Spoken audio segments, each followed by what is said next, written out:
দূরে কোথাও ঘুরতে গেলে ভালো একটা হোটেল খুবই প্রয়োজন। আর আমাদের হোটেলটা যথেষ্ট সুন্দর। হোটেলের লবিতে মন চাইতেছে বন্ধু বান্ধব নিয়ে কতক্ষণ আড্ডা দিই, কিন্তু আড্ডা মারার সময় নাই, আসছি ঘুরতে।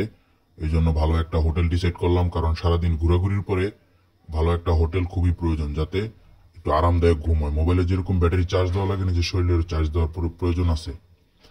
এখানে লিফটও আছে, দেখা যাইতেছে লিফটে আমরা বন্ধু বান্ধব সবাই আমাদের রুমে দিয়ে যাইতেছি। রুমে যাওয়ার পরে আমরা সবাই কাপড় চোপড় চেঞ্জ করবো, আগে চেঞ্জ করে তারপরে ঘুরতে বের হব।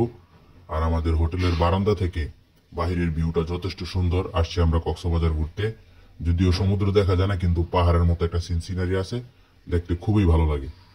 এখন আমরা জামা কাপড় চেঞ্জ করব। এর মধ্যে দেখা গেছে আমাদের একজন জামা কাপড় চেঞ্জ করে হোটেলের আমাদের রুমের ব্যালকানিতে বসে মজা নিতেছে। আরে বাপ রে বাপ, পুরাই তো চেঞ্জ হয়। আমাদের বন্ধু বান্ধব তারা একটু বিশ্রাম নিতেছে, একটু পরেই তারা রেডি হয়ে যাবে। আরেকজন দেখি একেবারে হুইয়া বইয়া চিতে হয়ে গেছে, আরে কপাল। হ্যাঁ, এতে ঘুরতে যাবো কোন সময়, হুইয়াই কুল পায় না।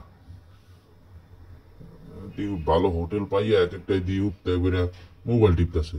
ঘুরার দিন নিয়ত নাই, সারাদিন কেনই থাকবি নি কিরে বেটা বেয়া।